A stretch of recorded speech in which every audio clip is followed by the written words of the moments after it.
Day number 35, 100 days journey for our CHCJC 45th anniversary. Our text for today will be on Romans chapter 8 verse 1 from our King James Bible. There is therefore now no condemnation to them which are in Christ Jesus, who walk not after the flesh, but after the Spirit. Pag-usapan po natin ngayong araw ang paglakad sa Espiritu.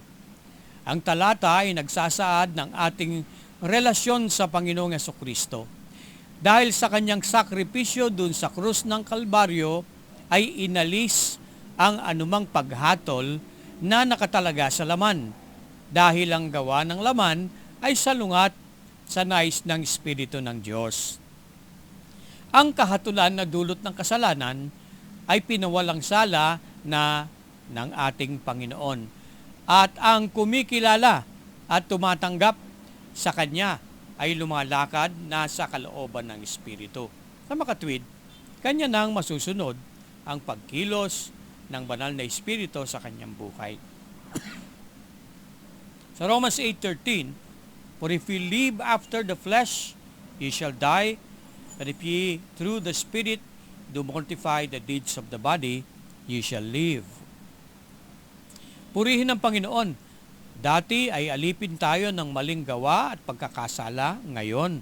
Dahil sa kanyang biyaya, atin nang sinusundan ang nais ng Diyos sa ating buhay. Napupuno ng kagalakan ang mga araw ng ating taon. Atin itong nagagamit upang maging pagpapala ang ating buhay sa ibang tao. Ang pagsusumikap nating mabigyan ng lugod ang Diyos at masunod ang kanyang kalooban ay ating nagagawa na. Lalo nating nakikita ang ating kawalan ng kakayanan at lakas, at lagi nating inaasahan ang pagkilos ng Diyos sa ating buhay.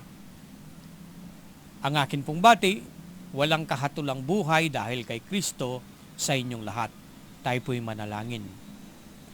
Lord, nagpapasalamat po kami dahil sa aming Panginoong Jesucristo, ang paghatol sa kasalanan ay amin ang natanggap.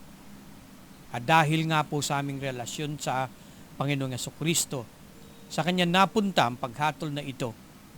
Nang aming siyang tanggapin, kami inibig mo ng lubusan.